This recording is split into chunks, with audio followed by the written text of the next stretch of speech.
दोस्तों, 6 day war, war of attrition, योम Kippur वार। Israel ने आज तक इतनी वॉर्स लड़ी हैं कि अगर मैं इस एक वीडियो में सारी कवर करना चाहूँ तो ये लगभग नामुमकिन है। यहाँ के नागरिकों के लिए मिसाइल का सायरन बजना समझो एक नॉर्मल बात हो गई। यहाँ के लगभग हर एक नागरिक ने अपने अलग से बंकर बनाए हुए हैं और ये वॉर होना, मिसाइल गिरना, अब तो इनके लिए सोचो एक आम सी बात हो गई है। लेकिन दोस्तों फिर भी मैं कोशिश करूंगा कि इस आज की वीडियो में आपको ज़्यादा से ज़्यादा डिटेल बता सकूं इनकी हिस्ट्री के बारे में। तो आइए दोस्तों शुरू करते हैं आज का वीडियो। मैं अनिल कुमार।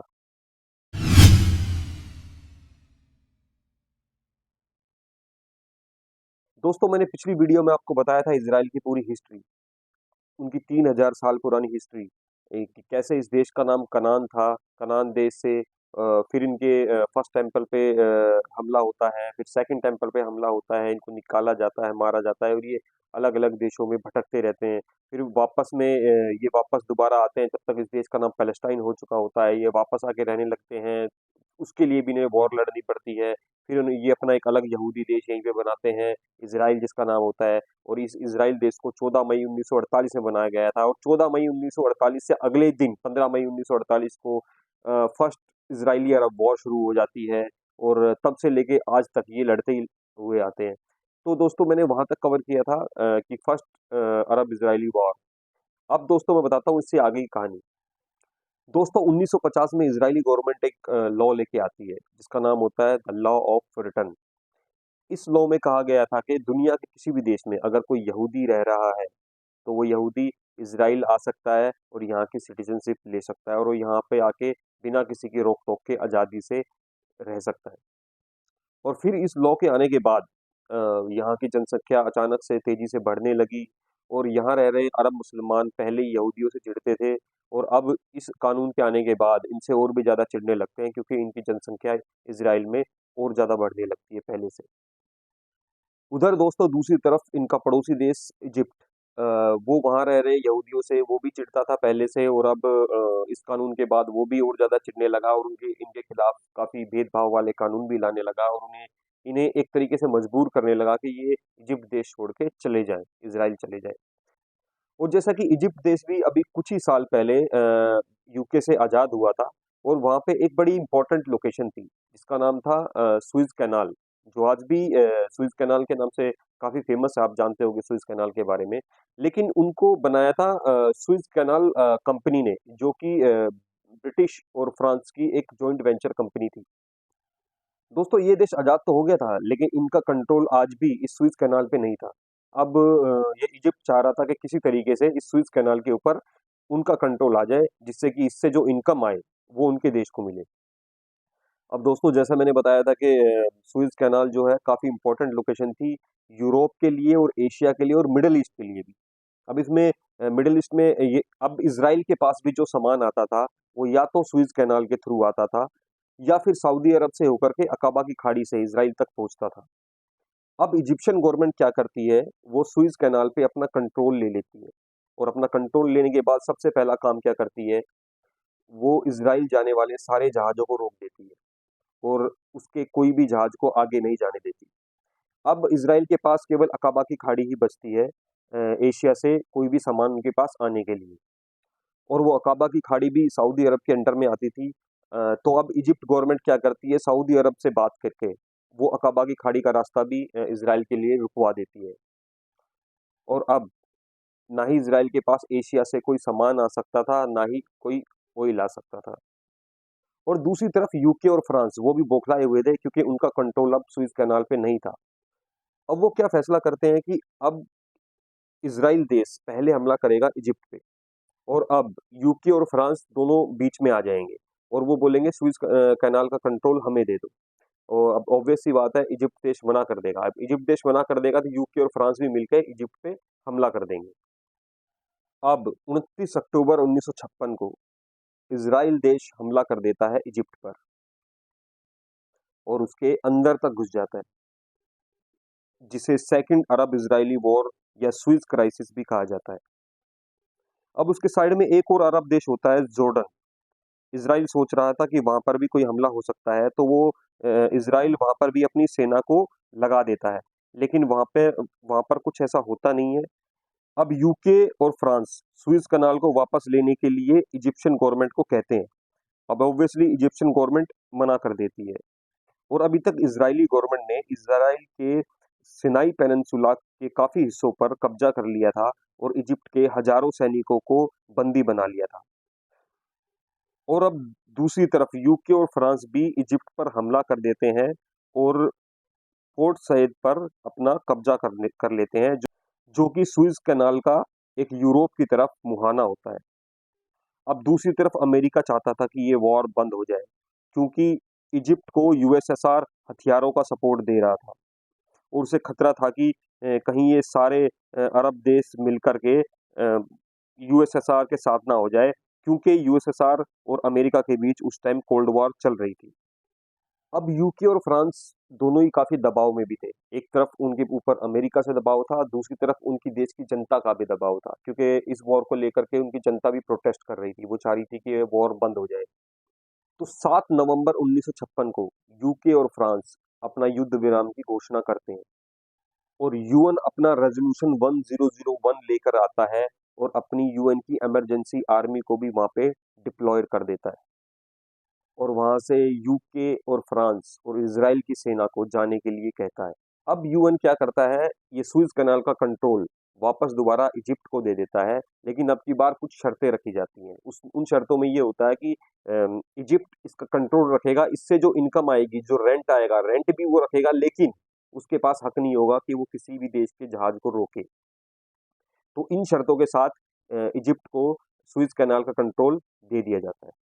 और इधर इज़राइल जो है वो भी खुश था, क्योंकि अब ना तो सुएज कनाल की तरफ से उनके जहाज़ों को कोई रोक सकता है और ना ही अरब की तरफ से कोई उनके जहाज़ों को रोक सकता है। और इज़राइल ने लगभग 5,580 इजिप्ट के सैनिकों को बंदी बना लिया था। वो उनके सैनिक भी वापसी दे देता है और उनके बदले में उनके 4 सैनिक उन्होंने बंदी बना लिए थे इजिप्शियन गवर्नमेंट ने, तो वो अपने 4 सैनिक वापसी ले लेता है। तो सैनिकों की अदला-बदली हो जाता है, युद्ध विराम हो जाता है। और ये सब यूएन के रेज़ोल्यूशन 1001 के कारण ही होता है दोस्तों, और ये पहली बार होता है कि यूएन की इमरजेंसी सेना कहीं पर डिप्लॉय की जाती है। और यूएन का बनाने का मकसद भी यही था कि फ्यूचर में कोई बड़े युद्ध या कोई विश्व युद्ध कभी देखने को ना मिले। फिर दोस्तों इसके बाद बात करते हैं इससे अगली वॉर कौन सी हुई इज़राइल की। इससे अगली वॉर होती है the six day war, the famous six day war. तो दोस्तों ये भी कोई वॉर एक दिन में नहीं हो जाती है, इसकी भी जड़ वही होती है, यहूदी और मुसलमानों के बीच में नफरत। एक तरफ सीरिया के बॉर्डर पर मिड 1960 में कुछ टाइम से सीरियन बैक्ड पैलेस्टीनियन गोरिल्ला छोटा मोटा अटैक करते रहते थे और इसराइल की भी उनसे कुछ न कुछ झड़प होती रहती थी। और काफी टाइम से जॉर्डन के साथ भी उसका बॉर्डर का डिस्प्यूट चल रहा था।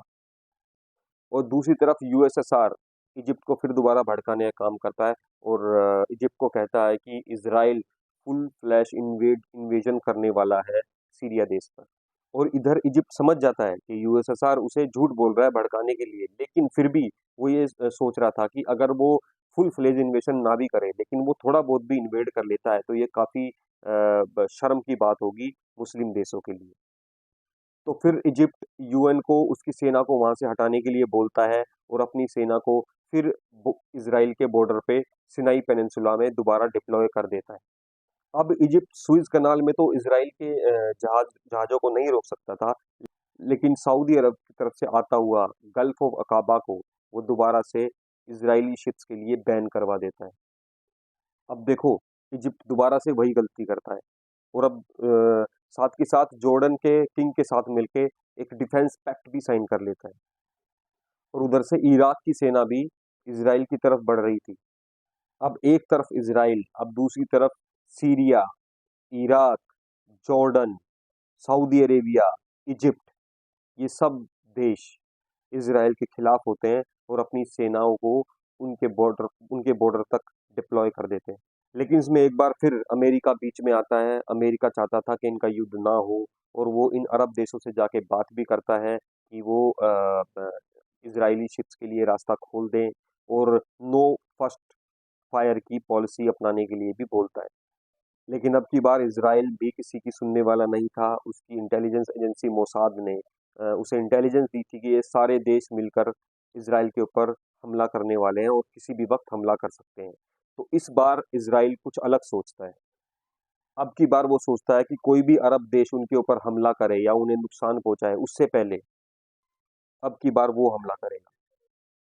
अब दोस्तों 5 जून 1967 को इज़राइली डिफेंस फोर्सेस लॉन्च करती हैं ऑपरेशन फोकस।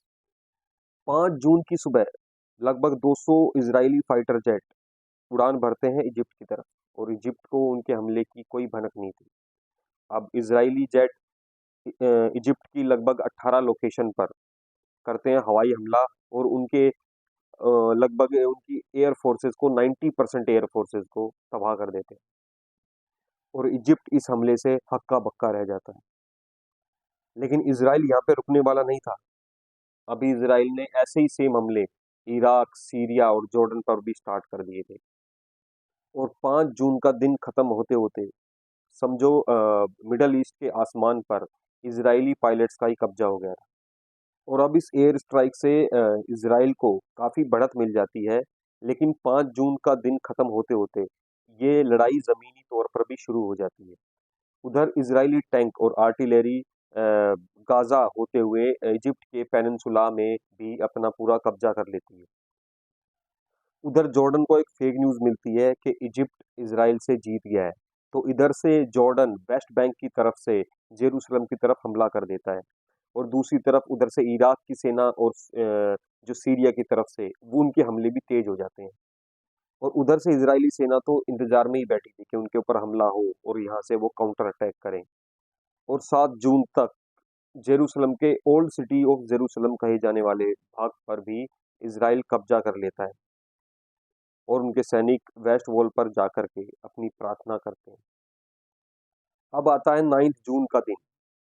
अब इजरायली टैंक और आर्टिलरी सीरियन आर्मी को भी पीछे खदेड़ते हुए सीरिया के गोलन हाइट्स कहे जाने वाले भाग पर भी कब्जा कर लेती है। और इस तरह 10 जून का दिन आता है और यूएन फिर बीच में आ जाता है और इन सब देशों के बीच में सीज फायर करवाता है और फिर इस तरीके से इजराइल इस युद्ध को भी जीत लेता है जिसे कहा जाता है द फेमस 6 डे वॉर। और अब इस बार का रिजल्ट क्या निकलता है? इजिप्ट का Sinai peninsula, Gaza, West Bank, Jerusalem और गोलन हाइट्स को इसराइल अपने कब्जे में ले लेता है। और वेस्ट बैंक के ऊपर कब्जा होने की वजह से वहां रह रहे लगभग 10 लाख अरब मुस्लिम्स इसराइल के रूल के अंडर में आ जाते हैं, जो उन्हें बिल्कुल पसंद नहीं होता है। और कुछ टाइम के बाद वो उस देशों से भी, वेस्ट बैंक से भी जाने लगते हैं, जिससे कि पैलेस्टीन में रिफ्यूजी क्राइसिस आता है। इस लड़ाई में लगभग 20,000 अरब सैनिक और 800 इजरायली सैनिक मारे जाते हैं। लेकिन ये वॉर अरब्स के लिए बड़ी शर्मनाक होती है और इजिप्ट के प्रेसिडेंट तो अपने पद से इस्तीफा तक दे देते हैं। लेकिन वहाँ की पब्लिक उनको दोबारा सपोर्ट करती है, लेकिन उन्हें दोबारा बिठा देती है अपनी कुर्सी पे। लेकिन इस वॉर से एक चीज और होती है दोस्तों, ये वॉर अपने पीछे एक लेगेसी छोड़ जाती है। अगस्त 1967 में सूडान की कैपिटल खार्तूम में ये सारे अरब देश मिलकर एक मीटिंग करते हैं और एक 3 नो पॉलिसी अपनाते हैं। इसमें नो पीस, नो रिकॉग्नाइजेशन और नो नेगोशिएशन वाला एक रेजोल्यूशन पास किया जाता है। मतलब ये अरब देश ना ही इसराइल को मान्यता देंगे, ना ही उससे कोई भाईचारा रखेंगे और ना ही उससे कभी कोई शांति समझौता करेंगे। और इसी का नतीजा होता है दोस्तों आगे आने वाला युद्ध 1953 का, योम किपुर वार।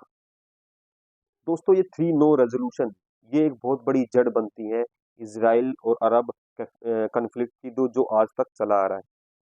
इसकी वजह से ना ही तो कोई अरब देश इसराइल को रिकॉग्नाइज करता है, ना ही उससे कोई पीस टॉक करता है और ना ही कोई समझौता करता है। अगर कोई देश ऐसा करता भी है तो वो उसको बहिष्कार कर देते हैं। तो दोस्तों ये था मेरा आज का वीडियो। आपको वीडियो कैसा लगा प्लीज़ कमेंट सेक्शन में ज़रूर बताएं। अगर आपको मेरा वीडियो अच्छा लगा तो आप मेरी वीडियो को लाइक करें, मेरे चैनल को सब्सक्राइब करें और इस वीडियो को शेयर करें। धन्यवाद।